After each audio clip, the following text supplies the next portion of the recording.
Olá, pessoal, boa tarde. Uma alegria estar com vocês aqui hoje. Já vou chamar o nosso convidado. O artista já está entrando aqui.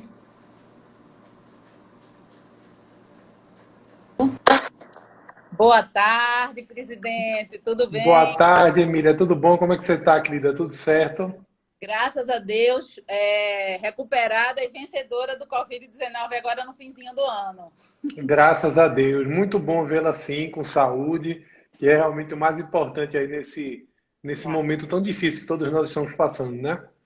E agradeço, vou aproveitar também a oportunidade para agradecer todas as colegas do Ela no Processo, que me ajudaram muito, torceram, e isso vale para a gente valorizar realmente esse dom que é a saúde, né? E conseguir passar bem por essa crise.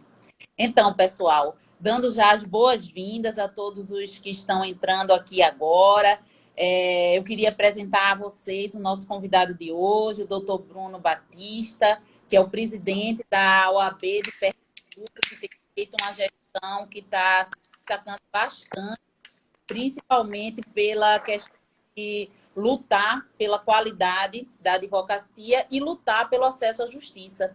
Então, Bruno, esse mês nós temos toda uma divisão das colegas colunistas, e esse mês era o meu mês de convidar alguém para essa coluna do Elas Convidam. E como é um mês de um ano tão difícil que a gente vem vencendo, né? Eu quis fazer uma live que, como dizem as meninas, zerasse a vida, né? Com um grande convidado, falando de um tema que seja do cotidiano dele, que tenha autoridade para falar sobre isso. E eu aqui em Pernambuco tenho conseguido acompanhar o seu trabalho na gestão da OAB e vejo que tem sido extremamente voltado para garantir o acesso à justiça. De um lado, o acesso à justiça do jurisdicionado, do outro lado, e consequentemente, na verdade, é tudo entrelaçado, a qualidade de condições de trabalho do advogado dentro do Poder Judiciário. Então, eu achei que esse tema foi extremamente oportuno, principalmente porque o nosso perfil é um perfil muito ligado ao processo civil. E nós estamos numa era do novo processo civil, a partir de 2015, que o código veio exatamente, foi o nosso primeiro código democrático, feito extremamente democraticamente, porque nós tínhamos o de 39, a época do Estado Novo, de 73, a época do regime de exceção, e esse não, esse amplas discussões, inclusive muitos professores aqui de Pernambuco participaram, destacando o professor Leonardo Cunha, nessa junta de juristas para tentar exatamente resguardar e salvar o processo, porque na realidade existia um problema muito grande de eficácia processual. Os processos eram hibernando nas estantes dos fóruns e muitas vezes perdia-se até o objeto. Foi com força nisso que o legislador foi buscar nas estruturas basilares do sistema a parte principiológica para livrar o processo dessa crise. Dentro disso é que nós tivemos o primeiro Código de Processo Civil com uma parte específica de normas fundamentais de processo, que ampara exatamente esses princípios processuais que vinham contemplados na Constituição de 88. Um deles é o que nós vamos tratar aqui hoje, gente, que é o princípio do acesso à justiça, que seria o inciso 35 do artigo 5º da Constituição. Ele vem ratificado no Código de Processo Civil. Então, vai girar sobre isso nossa conversa. Eu já vi o nosso amigo, doutor Fernando, presidente da OAB de Caruaru aqui, muito nos honra e aumenta a nossa responsabilidade. E vou passar agora a palavra para o nosso convidado. Bruno, está com você. Obrigado, Emília. Primeiro, eu queria agradecer o convite para poder estar aqui, parabenizar pelo projeto, que é muito legal, Elas no Processo, um projeto de empoderamento feminino, um projeto também de difusão de conhecimento, que é sempre muito importante, especialmente nesses momentos que nós estamos passando. Queria também ressaltar que essa é a minha última live do ano. E é uma coisa que eu aprendi a fazer esse ano, né? A gente também é um ano muito difícil, um ano de muitos desafios, é um ano de muitas perdas para todos nós perdemos certamente alguma coisa nesse ano, né? Porque foi um ano extremamente complicado. No meu caso específico, foi um ano de grandes perdas. Perdi meu pai, por conta da Covid-19, mas a gente também tem que buscar sempre o saldo positivo. Uma das coisas que eu aprendi a fazer foi live, e essa é a última do ano, então estou fechando, aí, encerrando com chave de ouro, e não poderia ser diferente com a querida amiga e com uma entusiasta da OAB como você, Emília. Você, como uma grande professora de processo que você já fez aí uma brilhante introdução sobre essa questão do acesso à jurisdição, tão importante, tão fundamental. E às vezes as pessoas não entendem um pouco, os advogados entendem, esses indiscutivelmente entendem, e eu estou vendo aqui o nosso público, e mandar um abraço para todos eles que estão nos assistindo, é composto quase que exclusivamente por advogados. Mas quem não é advogado, às vezes não entende a dupla missão que a OAB tem. A OAB enquanto representante da advocacia e a OAB enquanto representante da sociedade civil. Esse é um papel que a Constituição concedeu à OAB, é um papel que a lei concedeu à OAB. E a gente, quando luta pelo acesso à jurisdição, a nossa luta não é só pela advocacia, é uma luta principalmente pela sociedade. Uma concretização de um princípio constitucional básico, desde quando o Estado juiz se tornou o parâmetro para dirimir os conflitos existentes na sociedade, o princípio do acesso à jurisdição, ele se tornou um princípio absolutamente basilar. E aí a luta da OAB, e aí especificamente eu entro na luta da OAB Pernambuco, tem sido de garantia de garantia desse princípio.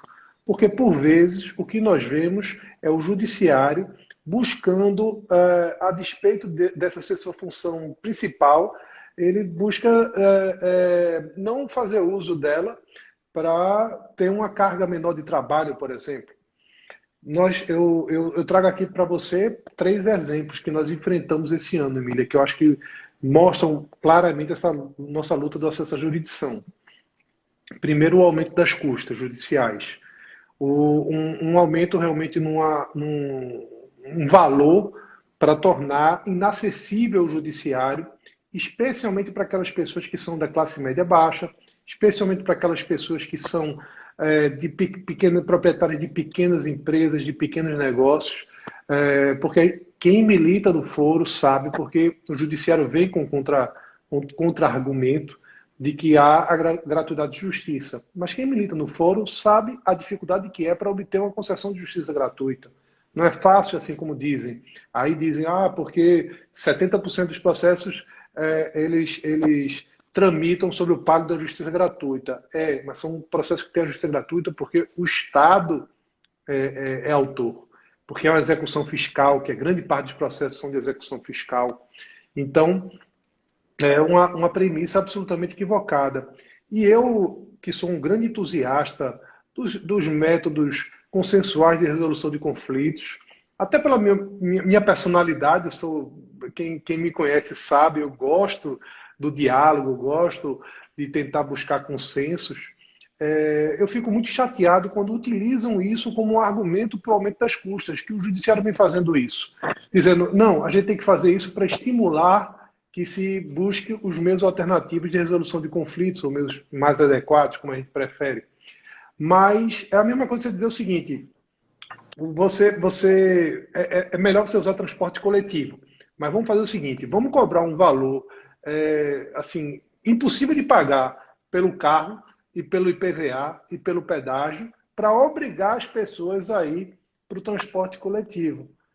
É um raciocínio completamente equivocado. Você tem que estimular as pessoas a procurar essas soluções mais adequadas de resolução de conflitos.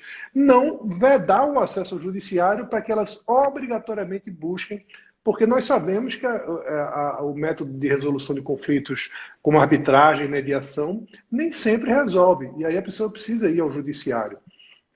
Então, o primeiro ponto é o aumento das custas, que o OAB lutou aí de forma forte, pesada. Fomos à Assembleia Legislativa, falamos com os 49 deputados. A votação terminou 22-20 na Assembleia Legislativa, algo que o tribunal não acontecia com o tribunal, nunca aconteceu, na verdade, com o tribunal, de chegar tão perto de perder uma votação na Assembleia Legislativa, e porque houve mudança de voto de 2 deputados de última hora. mas a gente não desistiu. Até para dar também um feedback, nós continuaremos nessa luta e agora, obviamente, no campo judicial, que é o que nos resta. CNJ, Supremo Tribunal Federal, ADIM. Esse é um ponto. Segundo ponto que eu trataria também é a questão da redução de comarcas.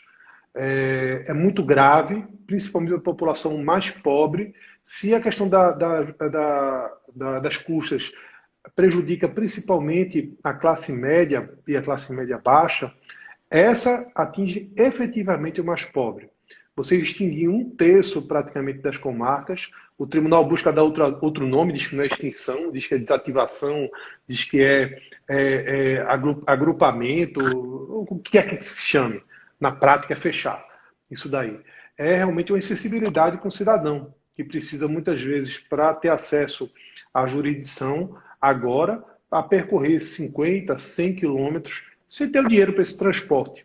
Então, é uma insensibilidade, né, tremenda, além de uma ilegalidade, que a gente pode até também conversar sobre isso mais adiante, que a previsão constitucional, na Constituição do Estado de Pernambuco, de que todo município é sede de comarca, e do Código de Organização Judiciária, que diz que para haver a mudança de sede de comarca é preciso ter lei. Mas o tribunal está querendo fazer isso por meio de resolução. E um outro terceiro ponto é da justiça gratuita, onde o tribunal, em maio, no começo ainda da pandemia, encaminhou um ofício para todos os magistrados recomendando o endurecimento na verificação dos requisitos para a concessão da justiça gratuita. Ao final do ofício, inclusive, condiciona isso à manutenção do pagamento da remuneração dos magistrados e dos servidores. Então, só comprova isso que a gente diz, da dificuldade que há para a concessão da justiça gratuita. Então, o judiciário, no lugar de ampliar o acesso, de nós termos aí um sistema que permita ao cidadão, principalmente o cidadão que mais precisa, que ele tenha acesso ao judiciário, o judiciário, infelizmente, aí ele fecha as portas.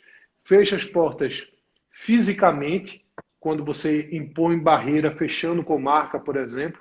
Fecha as portas financeiramente, quando você impõe aí ou por justiça gratuita, dificuldade de concessão de justiça gratuita, ou pelo aumento das custas, e também, simbolicamente, ele impõe uma imensa barreira para que o cidadão procure o judiciário, que é, como você muito bem explanou no início, uma previsão constitucional, uma garantia prevista no artigo 5º, inciso 35, e tem que ser respeitada principalmente pelo Poder Judiciário.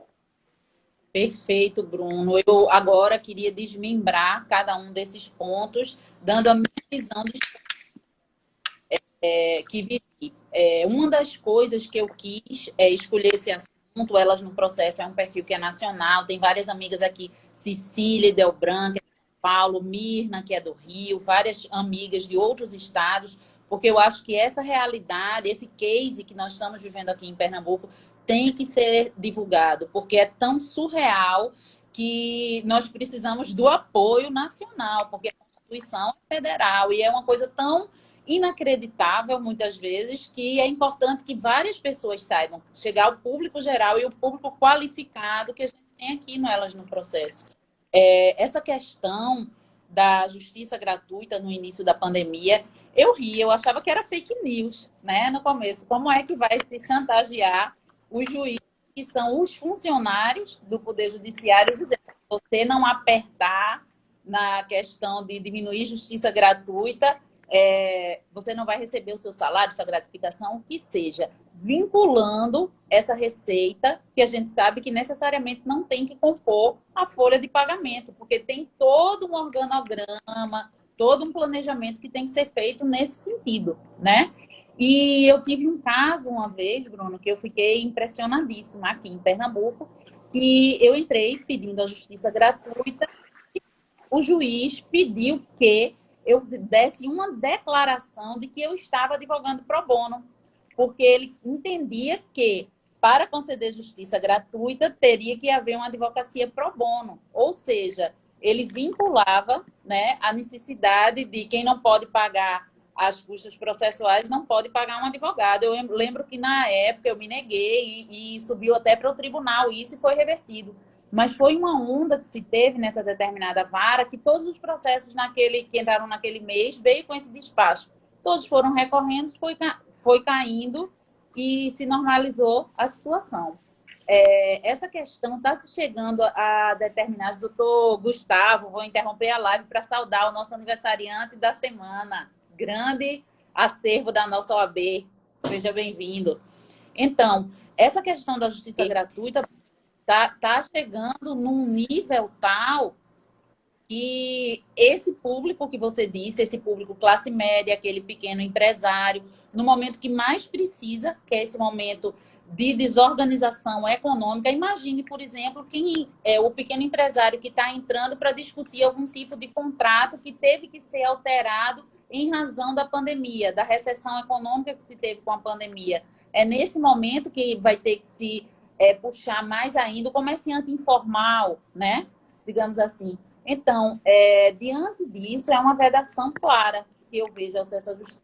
E se a gente parar para pensar que no Estado Democrático de Direito, no molde do Estado brasileiro, a gente tem a vedação quase que absoluta da autotutela, salvo aquelas raras exceções no processo penal da autotutela, nas ações possessórias, a questão do esbulho, né, possessório, da turbação. Fora isso, a gente tem a obrigatoriedade de submeter essa questão ao judiciário. Ótima essa questão de se implementar, que é um avanço desse código da gente, se implementar o sistema multiportas. Mas o sistema multiportas, que inclui conciliação, mediação, arbitragem, ele vem justamente para consagrar o que Fred Didier chama muito de autorregulamento. Então, eu tenho que ter a liberdade de escolher qual é o meio adequado para a solução do meu conflito, né? Theodor Five dizia, cada problema deve guiar a sua forma de solução. Então, não é o fato de agora o processo amparar essas outras formas que vai se dificultar a jurisdição tradicional, até por uma questão de empatia, porque nós passamos quantos anos adestrados, a verdade é essa, as universidades nos adestrando a funcionar apenas com a jurisdição estatal. Então, de repente, fechar isso, né? Então, eu queria, Bruno, que você dissesse assim, o que é que você acha desse caso que eu passei de ter que se restringir a questão da justiça gratuita, a questão da advocacia pro bono e também dos critérios que se usam ainda. Se você acha que existe objetividade no critério de quem é pobre na forma da lei ou não, quem deve arcar com os custos da justiça, o que é que você acha? Perfeito, Emílio. Esse exemplo que você trouxe é um exemplo clássico, assim, que eu diria. A gente enfrentou aqui já na nossa gestão um juízo daqui do Recife e outro também do interior, que estava fazendo exatamente essa exigência de que o advogado declarasse sobre as penas da lei que não estava recebendo nenhum tipo de remuneração por aquele trabalho, para condicionando a concessão da justiça gratuita a isso. O que é um absurdo, que contraria completamente o nosso ordenamento e que contraria completamente o Código de Processo Civil, porque muitas vezes o advogado ele é remunerado no êxito da demanda. E somente no caso do seu cliente ele obter um proveito econômico com aquela demanda. Então, nada impede de que ele faça a cobrança dos honorários contratuais dele e litigue sobre o palio da justiça gratuita.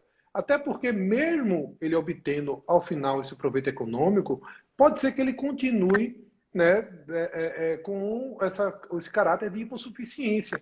Então, a fixação de um critério como esse é um absurdo, uma contrariedade à lei. Nós, inclusive, fomos até nessa época, a Corregedoria do Tribunal de Justiça, oficiamos ao juízo daqui, tanto daqui como do interior, quando aqui era um juízo de família, inclusive, e no interior era uma vara cível, e conseguimos que os magistrados mudassem esse entendimento. A nossa lei, ela claramente adotou o critério da presunção de veracidade. A pessoa declara sobre as penas da lei que é beneficiada da justiça gratuita, que não tem condições de arcar com as custas e demais despesas do processo sem prejuízo da própria subsistência. E, salvo se haja algum elemento contrário a isso, essa justiça gratuita deve ser deferida. Esses elementos, hoje nós temos até as redes sociais como elementos de comprovação de que a pessoa não está naquele patamar necessário para a justiça gratuita. Mas tem que haver realmente aí, principalmente, a presunção da veracidade daquelas informações, daqueles dados. Há como se fixar um critério objetivo, um salário mínimo, 2, 3? Não, porque a legislação não traz dessa forma, não traz essa limitação, porque a pessoa pode ter 3 salários mínimos e gastar 4 salários mínimos. Como é que você vai aí, que essa pessoa vai ter condições de buscar a justiça tendo que pagar as custas sem ter condições de arcar com as despesas? Então, o critério aí é bem claro. E esse ofício encaminhado pelo Tribunal de Justiça foi realmente aí um absurdo. Você muito bem lembrou, Emília. O que sustenta o judiciário, na verdade, é o dinheiro dos nossos impostos, não vinculados, inclusive. Não é taxa, é o imposto. É o 12º, que é repassado para o Tribunal de Justiça, falando aqui especificamente da Justiça Estadual, mas vale o mesmo para a Justiça do Trabalho, vale o mesmo para a Justiça Federal e para a Eleitoral. O que mantém a estrutura, que paga a remuneração, o salário, etc., é o 12º, que é produto daí da arrecadação com os impostos.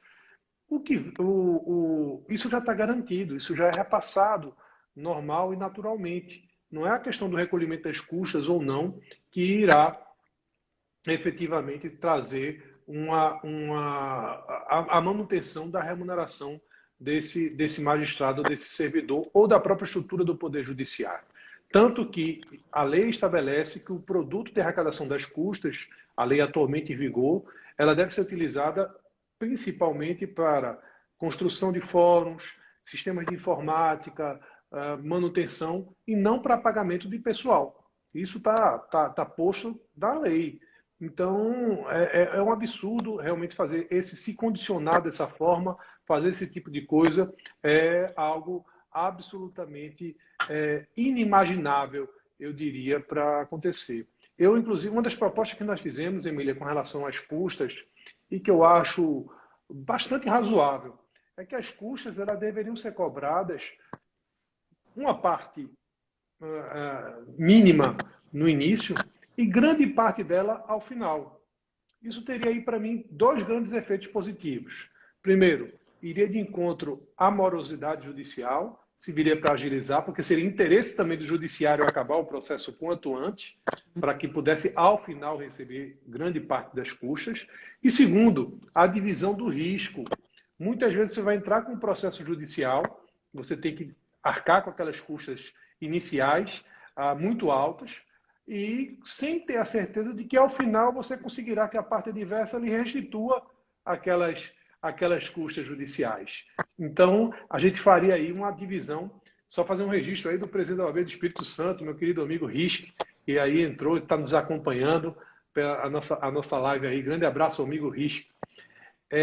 A gente não tem a certeza de que aquele recurso que você investiu no início do processo para pagar aquelas custas vai ser devolvido pela parte adversa, se você vai ter essa restituição. Então, seria muito mais óbvio, eu diria, que a pequena parte das custas fosse paga no início e grande parte dela fosse paga ao final. Porque o único beneficiário com o pagamento das custas é o Poder Judiciário. Ele já recebe aquelas custas no inicial e até o autor, que teve que arcar com aquelas custas, não tem, ao final, a certeza de que terá o seu provimento judicial efetivado e muito menos o ressarcimento das custas. Perfeito. E Mirna, colega nossa, colunista também do Elas no Processo, minha coautora querida, deu a sugestão. Ela disse que na petição inicial ela já pede a justiça gratuita e, em assim, não entendendo o recolhimento a posteriori, ao final da ação das custas. Fica essa dica também. Seria bem mais lógico de acontecer. Perfeito. Muito entrando, colega Manuel lá de Palmares, Inácio Feitosa. Um abraço para eles. Grande Mano, vice-presidente da OAB de Palmares, Inácio Feitosa, com quem eu aprendo todos os dias. É um professor de todos nós, grande Inácio. E Shank Paul, Bezerra, que foi a paraninfa dessa última. Paraninfa, grande Shank. Beijo para Shank. Doutora Patrícia, presidente da Comissão de Criança e Adolescente. Patrícia, beijão, Patrícia também, nossa presidente de A comissão. doutora Ingrid Zanella, querida, uma das Mi- idealizadoras assim das mulheres no processo. Seja bem-vinda, grande honra. Minha co-presidente, querida. O público está bem qualificado, é muita responsabilidade. Tá. Bruno. Então, Bruno, seguindo aqueles pontos, aqueles 3 pontos, já vencemos essa questão dessa diretriz que foi dada do tribunal para os juízes singulares em relação às custas. Aí eu queria falar agora dessa nova lei de custas. Nosso presidente da ESA, Mário Guimarães, seja bem-vindo. Grande Mário, grande abraço, Mário. Marie também, advogada.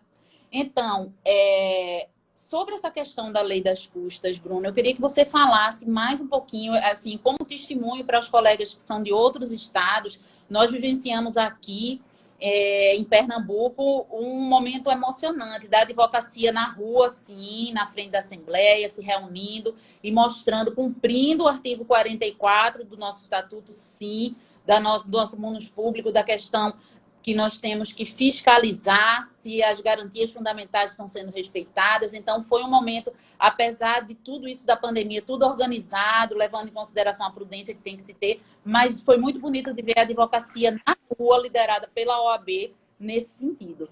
Então, Bruno, eu queria que você falasse um pouquinho sobre essa questão da forma que foi imposta essa lei de custas aqui, e eu soube também que a nossa comissão de estudos constitucionais, liderada pela doutora Adriana Rocha, que já foi conselheira federal, também com o professor Glauco Salomão, eles deram um parecer sobre isso. Eu queria que você falasse mais um pouquinho sobre esse acontecido aqui em Pernambuco. Perfeito, Emília. A gente, desde 2017, se falava numa mudança da lei de custas, no que nós não somos, a princípio, contrários. Pelo contrário, nós somos até favoráveis, que precisa de uma modernização do sistema. A lei é de 96 e seria interessante haver uma modernização, mas nunca para aumentar as custas, mas sim para racionalizar a cobrança das custas. Nós montamos à época, a gestão do presidente Rony ainda, nós montamos uma comissão que estava acompanhando, fazendo sugestões, inclusive, com relação a isso, só que, de repente, agora, pautado, nós ficamos sabendo, não fomos comunicados, ficamos sabendo, pautado no Tribunal de Justiça, a aprovação de um anteprojeto para o aumento das custas. Pedimos para participar um dos nossos integrantes dessa comissão, o presidente da Comissão de Assuntos Tributários, meu querido amigo Antônio Souza, participou da sessão, só que não teve direito à voz. Ou seja, foi um mero espectador dessa decisão já tomada pelo tribunal de encaminhar um projeto onde os próprios desembargadores disseram isso na sessão, a expectativa é triplicar a arrecadação do tribunal com as custas judiciais. Triplicar. E por que isso? Porque, em primeiro lugar, se aumenta o percentual da taxa judiciária e, em segundo, se aumentam também os casos onde há a cobrança de custas de taxa judiciária. Então, haverá aí um aumento na arrecadação do tribunal e, lembrando, em meio a uma pandemia, em meio a um cenário de retração econômica, em meio a um desemprego, o tribunal tem muito mais onde poderia cortar gastos supérfluos, do que tentar aumentar a sua arrecadação, principalmente com a receita de custas e de taxa judiciária. Então, o que é que nós fizemos?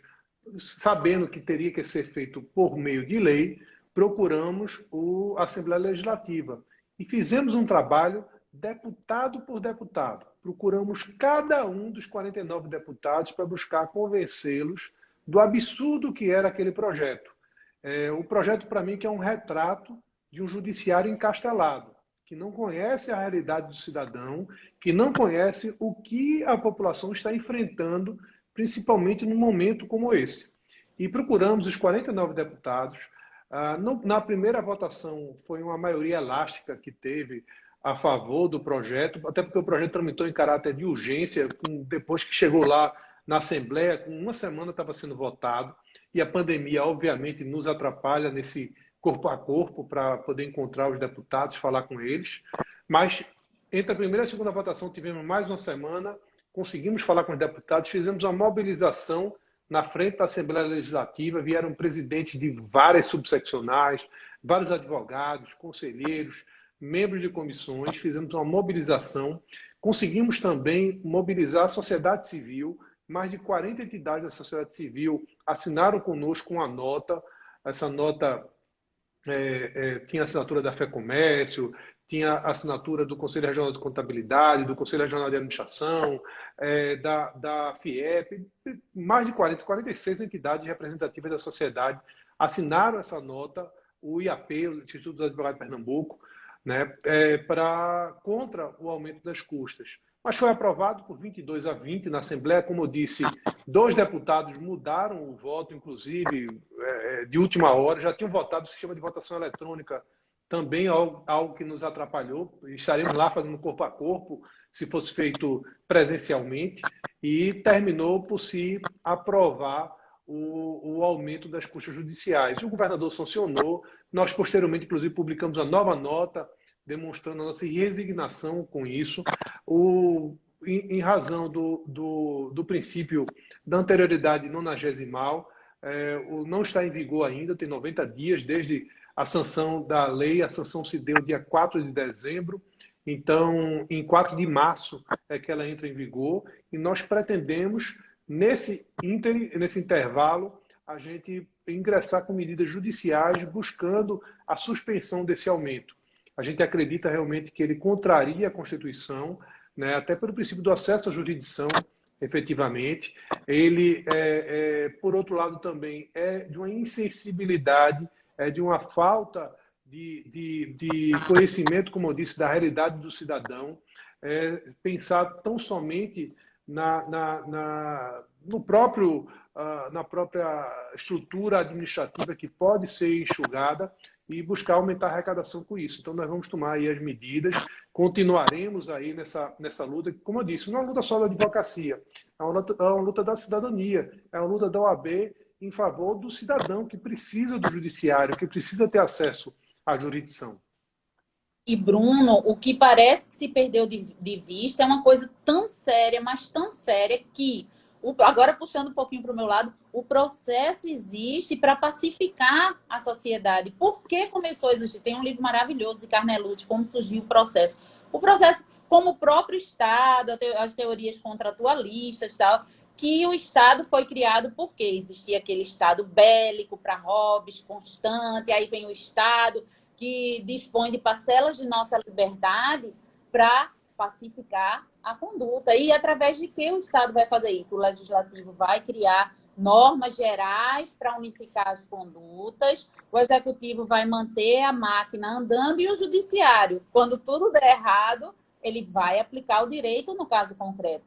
Então, esse escopo social, que a Ada Pellegrini falava muito, esse escopo social do processo não pode ser afastado da população, porque isso a gente vai ver lá na frente os tipos de problema que vamos ter, né? As questões cíveis, eu que advogo muito na área de família, por exemplo, se forem afastadas do poder judiciário, nem sempre aquelas pessoas têm acesso àquela classe média para pagar, para fazer uma mediação extrajudicial numa Câmara, num setor que seja realmente de confiança. E para ela ter acesso à tentativa de mediação em SEJUS, que ela tem que estar em processo judicial, então teria que haver o pagamento dessas custas, que hoje já são, eu advogo para vários públicos, né? E hoje, para a classe média, para a população em geral, já são altos os valores das custas. Se a gente for ver quando o valor de custa de partilha é um absurdo, né? Muitas pessoas deixam de fazer porque nem sempre podem fazer em cartório. Muitos estão fugindo para o extrajudicial, que é maravilhoso. Também a gente tem uma grande colega aqui, Flávia Rio, que trabalha com isso. Renata Cortez, nossa querida também, que é da Comissão de Direito Cartorário, é aqui do Elas no Processo, Benigna entrando aqui agora. Mas o que a gente vai ver é o seguinte, a partir do momento que a população, que vai ficar inacessível à população, em algum lugar alguém vai ter que pagar essa conta. Alguma coisa vai estourar, né? Então, os conflitos vão começar a aumentar, né? Professor Davi Dantas, seja bem-vindo. Então, Bruno, mais a nossa última dimensão, agora que nós íamos falar, né, a questão do fechamento, pasmem, colegas, do resto do Brasil. 43 comarcas estão com ordem de fechamento, porque se você deixar de funcionar, se você tira aquela estrutura do fórum dali, tira os funcionários dali, é fechamento, né? Temporário, não sendo temporário, é fechamento. E aqui em Pernambuco, em meio a toda essa sequência, um beijo, querida Renata Cortez, idealizadora do Beijo para projeto. Renata. Então, em meio a essa sequência, porque na realidade é uma sequência de atos, com a devida vênia, temerários que estão acontecendo em meio a uma pandemia, né? A orientação de diminuir os casos de justiça gratuita, né? Que tem, a gente sabe, a base de subjetividade do juiz, principalmente de primeira instância, de medir isso. A questão da lei de custas, que vem aumentar tanto assim, e a cerejinha do bolo, parece, nessa tentativa não sei de que está acontecendo, é exatamente a questão do fechamento de comarcas. Bruno, eu não sei se você compartilha desse meu mesmo sentimento, mas lá atrás, Lei 9099, juizados especiais, eu sou dessa época, né? Que tinha o juizado de bairro, eu fui estagiária do juizado que a gente tinha aqui no bairro do Rosarinho. Cada bairro praticamente tinha o seu juizado. Por quê? Porque essa onda de democratização de acesso à justiça, o juizado especial trabalha especificamente para isso. Veja, a própria questão do juiz postulante, Marco Aurélio Peixoto, querido, da advocacia pública, seja Marco, grande Marco. grande professor. Então, a Lei 9099 traz a questão do jus postulante, a questão da oralidade, informalidade, né? Justamente para a população se servir da justiça, ter aquele his day in court, né? O encontro dele com o juiz. Então, nesse sentido, cada bairro praticamente tinha o seu juizado. Quando começou a apinhar muito de processos, qual foi a medida que foi tomada aqui em Pernambuco? Vamos unificar, vamos colocar um único endereço, vamos acabar com os juizados de bairro e colocar um único endereço para uma central de juizados. Aí já foi uma grande polêmica, porque a pessoa teria que ter um custo adicional, dependendo do bairro, e escolheu-se um bairro, que é um bairro extremamente inacessível para a população em geral. Não foi, por exemplo, no centro da cidade, um bairro muito frequentado. Isso, na época, eu fiquei extremamente revoltada, porque várias pessoas que eu sabia, pessoas que muitas vezes a gente só orienta e diz, você pode ir lá sozinho. Muitas pessoas diziam, ah, não, doutora, não dá, porque lá eu tenho que pegar não sei quantos ônibus, vou ter que pegar metrô e ônibus, né? Então, eu já achei essa questão do monopólio geográfico num único local e tirar aquele acesso físico dos bairros, eu achei uma afronta tremenda à questão do acesso à justiça. Será que isso está se repetindo, doutor Bruno, em relação a essas comarcas do interior, já ressaltando aqui a presença do querido Fernando Ribeiro Lins, presidente da nossa Caixa dos Advogados. Uma honra você aqui, meu amigo. Está com você, Bruno. Um grande abraço aí para Nando, nosso presidente da CAAP, que está fazendo um belo trabalho. Emília, eu acho que é ainda pior. Para mim, essa questão do fechamento de comarcas é como você falou, é a cereja no bolo. É a prova suprema de insensibilidade do judiciário. Porque é o seguinte, aqui já há uma dificuldade, nesse caso que você falou dos juizados, que você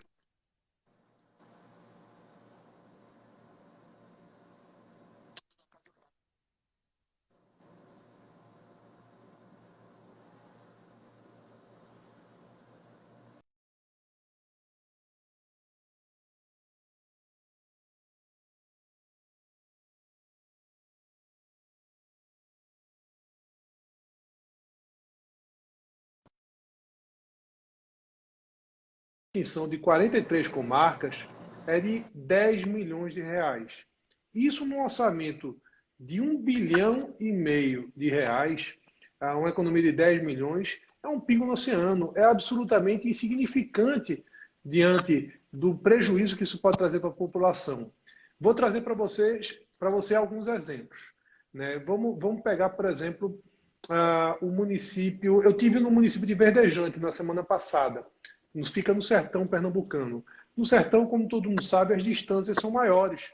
As distâncias, você, para percorrer de uma distância a outra, vai ali a 50 quilômetros, é 40 quilômetros. Você pedir para que uma pessoa que mora num distrito de Verdejante tenha que se deslocar até Salgueiro, ele simplesmente ele não vai ter acesso à jurisdição. Outra coisa, o fórum funciona, eu tive no fórum lá de Verdejante, ele funciona como um atrativo. Eu conversei com as pessoas lá. Ele funciona como uma segurança. A presença do Estado traz segurança. Então, você tirar um fórum, você fazer com que o fórum não funcione mais lá, é um atentado também contra a segurança da população. Desestimula a prática de crimes, desestimula o descumprimento da lei, né? E, mais uma vez, tudo isso, nas 43 comarcas, representa uma economia de 10 milhões de reais, em um orçamento de mais de 1,5 bilhão de reais. Ora, que economia é essa? Em troca de que essa economia de 10 milhões de reais? E há um aspecto também legal.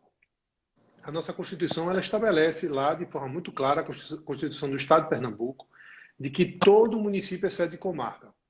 Tá, diga que a norma é programática. Beleza. Agora, mesmo sendo norma programática, você não pode andar para trás. Você tem que andar para frente. Você tem que andar para cumprir, dar efetividade àquela norma. E não pegar. Hoje nós temos 184 municípios em Pernambuco e 150 comarcas. A gente não pode pegar e extinguir quase um terço das comarcas, né? Ou seja, dar um passo imenso para trás, no lugar de dar efetividade à norma constitucional e andar para frente. O certo seria agora criar mais 34 comarcas para cumprir a norma da Constituição do Estado de Pernambuco. E o segundo ponto que eu acho muito importante, o Código de Organização Judiciária é uma lei complementar estadual, prevê de forma muito clara que a mudança de sede de comarca precisa de lei. Está muito claro isso. Chame do que você quiser. Agregação, extinção, desinstalação, agregação, conglomeração, o que você quiser chamar. Está mudando a sede da comarca. A comarca que era em Vertente não vai mais ser em Vertente. A que era em Tuparetama não vai ser mais em Tuparetama. A que era em São Joaquim do Monte não vai ser mais São Joaquim do Monte. Então precisa de lei para isso. Mas o tribunal decidiu atropelar tudo isso e aprovar uma resolução de que essas comarcas serão desinstaladas. Eles chamam de desinstalar porque dizem que é temporário, que pode ser que volte, mas na prática a gente sabe que isso não volta. E a alternativa que eles estão apresentando para isso também é uma alternativa que já deu errado no passado. É a criação de casas da cidadania, controladas pela prefeitura, onde teria atendimento de defensor público, onde teria atendimento para tentar mediar, etc, etc. O que termina acontecendo é que há um controle político dessas casas da cidadania pelo poder municipal e aí impossibilita que realmente tenha efetividade essas casas da cidadania. Então é muito importante a manutenção do fórum nesses locais. Um outro fundamento que eles vêm utilizando, Emília, é muito importante, eu acho, a gente clarear isso com todos, porque há esse argumento de cunho econômico, dessa economia de 10 milhões de reais, e há também um argumento de baixa distribuição de processos mensais nessas comarcas. Aí, o que é que eu acho que precisa? Primeiro, você está sancionando os que menos litigam, fechando a comarca. E segundo, vamos estudar o porquê a média de distribuição de processos per capita nesses municípios é menor do que no resto do Brasil. E, para mim, a explicação é muito simples. Eu encontrei rápido o porquê disso. Desses 43 municípios, somente 6 têm defensoria pública. Todos os demais não têm defensoria pública.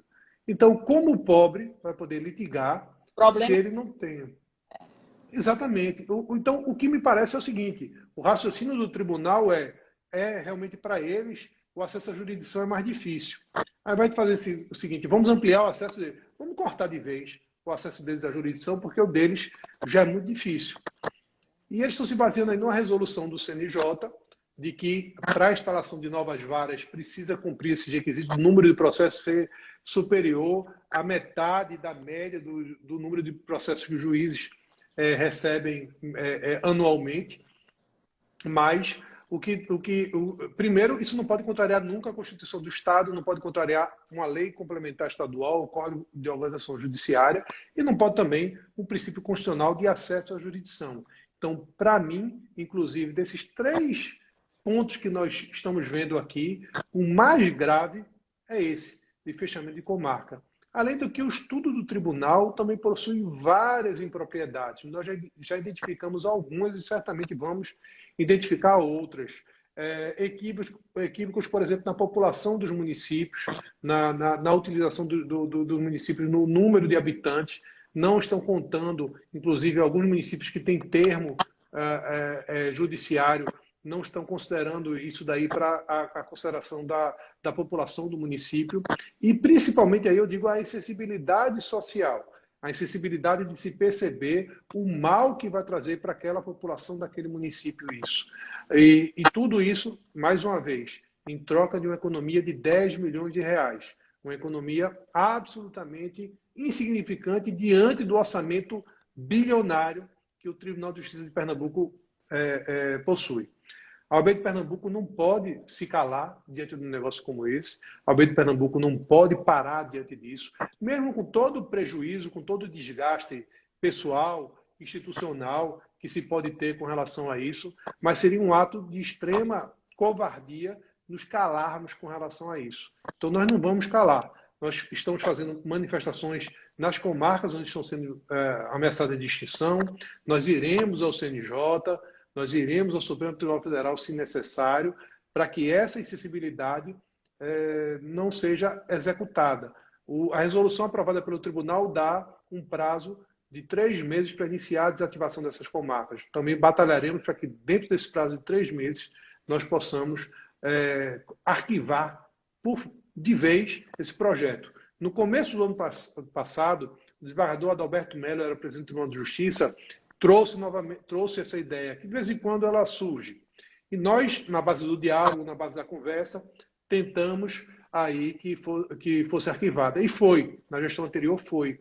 Mas agora, na atual gestão, não quiseram ouvir os nossos argumentos, não quiseram ouvir os argumentos da AMUP também, que está mobilizada, dos prefeitos, inclusive, que estão oferecendo, dizendo, olha, o problema é se esses 10 milhões, a prefeitura arca com aluguel, com energia, com água, sede servidor. Se o problema é esse, a gente resolve. Os municípios, eu falei com os prefeitos de praticamente todos os municípios e todos eles estão dispostos a fazer isso.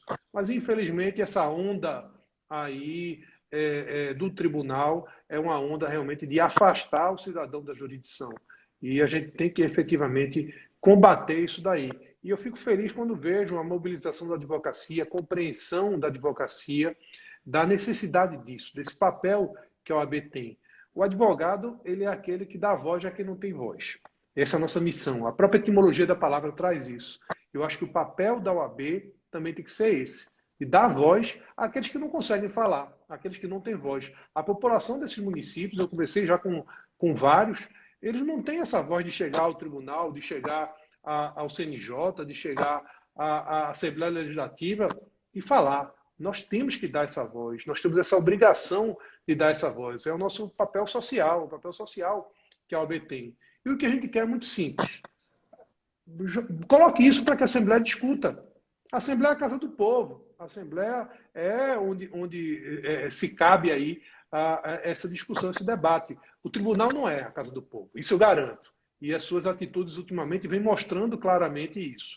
A Assembleia é que é o âmbito apropriado, até por determinação legal, de se discutir isso daí. Então vamos discutir isso na Assembleia Legislativa, vamos fazer audiência pública, vamos debater o tema com relação a esse fechamento de comarcas, vamos dissecar essa economia que se pretende ser feita, vamos ver o acesso à jurisdição tão fundamental, esse princípio constitucional.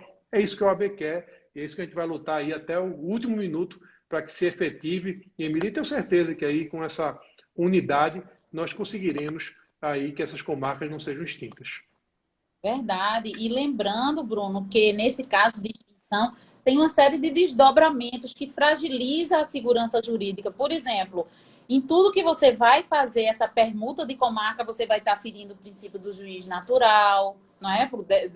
Claro que a gente sabe que pela lei, quando é por um ato do tribunal, mas querendo ou não, na prática, não vai ser aquele mesmo juiz que instruiu, que vai julgar.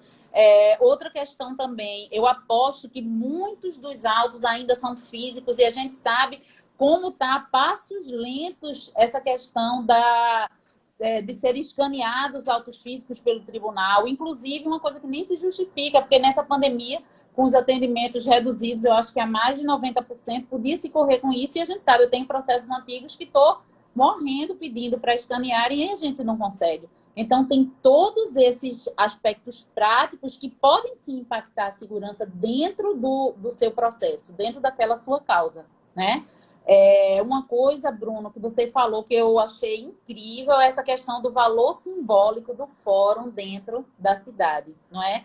A gente sabe quem já morou em interior, quem já advogou em interior, toda realmente o que gira em torno, quando chega um juiz novo, quando chega um promotor novo, um advogado novo, muitas vezes a população vai lá, faz fila para conhecer, tem todo esse aspecto cultural que me fez lembrar Boaventura de Souza Santos, né?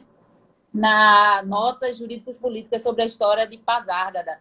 Ele acompanhou o surgimento de uma das primeiras favelas, já vou fechar com esse exemplo, no Rio de Janeiro, que hoje é a favela do Jacarezinho, que foi uma invasão com todos os excluídos do Estado. E quando chegou lá dentro, não se conseguia instalar posto médico, delegacia, fórum. Por quê? Porque as pessoas que estavam ali estavam se escondendo do Estado, né? Então, eles estavam num mundinho próprio, numa norma própria, com medo do Estado. E teve que se fazer um trabalho muito grande para conseguir mostrar aquelas pessoas que, sim, elas faziam parte desse Estado, elas tinham direito de usufruir desse Estado. E é o movimento inverso, é a questão do retrocesso que está se fazendo, né? Está se tirando daquela população, daquele jurisdicionado, o acesso ao Estado juiz, que, se você parar para pensar, é um dos primeiros que ele pode conseguir, não é? Então, Bruno, com isso eu quero registrar meu extremo orgulho, assim, quem interage comigo, ou eu dando aula em São Paulo, ou conversando com as amigas que é do Brasil todo aqui, sabe que sempre eu levanto a bandeira assim, ó, a gente está num momento áureo, a gestão anterior também já era muito boa, mas estamos orgulhando Sobral Pinto, né? Que não somos covardes e vamos, apesar de todo desconforto que pode ter institucionalmente, eu acho que a função do advogado vai além, extrapola, né? Sublima isso. Então, eu queria, assim, como advogado de Pernambuco, lhe dar os parabéns, dizer que ver você trazendo a advocacia para a rua é uma coisa emocionante. E vou passar a palavra a você, para você dar a sua mensagem final nesse fim de ano e para a gente ter algum tipo de perspectiva do que cada um de nós podemos fazer e do que será feito no próximo ano em defesa da cidadania. Miriam, primeiro eu quero lhe agradecer, inclusive, não só por esse espaço, por esse bate-papo que nós tivemos tão importante, mas por sua dedicação à nossa OAB, a dedicação à causa da advocacia. Em seu nome, eu quero aqui registrar que todos os méritos da nossa gestão são de pessoas como você, Miriam, da nossa diretoria, do nosso conselho, dos nossos presidentes de subseccionais, das nossas comissões. Essa, na verdade, cada advogado de Pernambuco. Essa é a grandeza da OAB. A OAB é feita de pessoas. A OAB não é um prédio, não é algo assim. São pessoas que fazem a OAB. E eu acredito aí, a minha grande missão, eu digo isso desde sempre, desde quando a gente estava em campanha, que mesmo chapa única, a gente fez campanha, percorreu todo o estado, etc. Eu dizia, meu grande compromisso é aproximar cada vez mais a OAB do advogado, da advogada e do cidadão. Isso é o mais importante. Esse é o meu grande papel, é a minha grande missão. Se ao final da gestão nós tivermos dados alguns passos de aproximação, eu estaria satisfeito, estaria feliz com isso. Não esperava nunca que nós tivéssemos uma pandemia que nos afastasse fisicamente, mas mesmo fisicamente afastados, nós estamos juntos em pensamento, estamos juntos de coração. Então, acho que isso é o que é o mais importante. E aí, em seu nome, eu quero agradecer a todos que fazem a gestão, que estão conosco nessa luta, nessa caminhada. Tinha consciência plenamente das dificuldades, dos desafios que nós iríamos enfrentar, da questão pessoal.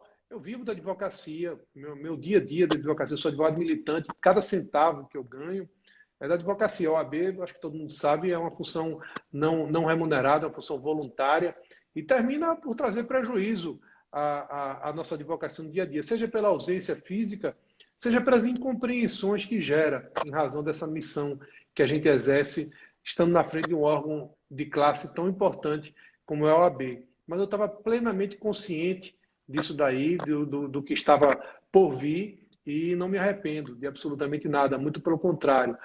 Fico feliz vendo tantas pessoas boas, tantos advogados, tantas advogadas, mobilizados nessas lutas, que são lutas nossas, lutas da advocacia e da cidadania. Então, quero agradecer a você, em seu nome, agradecer a todo mundo que está nos assistindo, nos acompanhando, desejar a todo mundo um Feliz Natal, desejar a todos também, principalmente, muita saúde para todo mundo. Saúde para vocês, saúde para suas famílias, saúde para todos que lhes cercam, que possamos aí superar essa pandemia, para que possamos cada vez mais estarmos juntos na luta por uma sociedade melhor. Muito obrigado, Emília. Um grande abraço para você, um grande abraço para todo mundo que está nos assistindo. Contem sempre comigo, pessoalmente, e contem sempre também com a OAB de Pernambuco. A OAB de Pernambuco está sempre do lado de cada advogado, cada advogada e do lado também de cada cidadão. Obrigada, Bruno. Eu quero agradecer demais, sei como é sua agenda e logo nesse momentinho já do recesso, você ainda nos premiou com isso, é nossa última live também do ano e fechamos com chave de ouro. Eu acho que essa injeção de ânimo no advogado, porque o advogado é um dos principais responsáveis pelo processo, o processo existe como garantia fundamental do jurisdicionado. Então, gente, é pegar essa injeção de ânimo que tivemos agora e saber que não estamos sozinhos, né? Sozinhos, somos uma classe unida e unidos somos mais fortes, né? Lembrem que não acabou a pandemia, cuidem-se para ter próximos natais, vamos nos resguardar nesse Natal de agora. E eu quero agradecer a todos aqui, a live vai ficar salva aqui, também no meu canal do YouTube, professora Emília Queiroz. E que 2021 venha com o fim da pandemia, o nosso sucesso profissional, prosperidade para compensar todo o desafio que passamos aqui. Bruno, de coração, todo mundo já sabe que sou sua fã, mas de coração, obrigada. Recíproca é verdadeira. Obrigada por lutar por nós, advogados, por nossa qualidade do exercício da profissão e pela população, tá bom? Muito obrigada, pessoal. Feliz Natal, feliz Ano Novo, fiquem bem aí. Obrigada.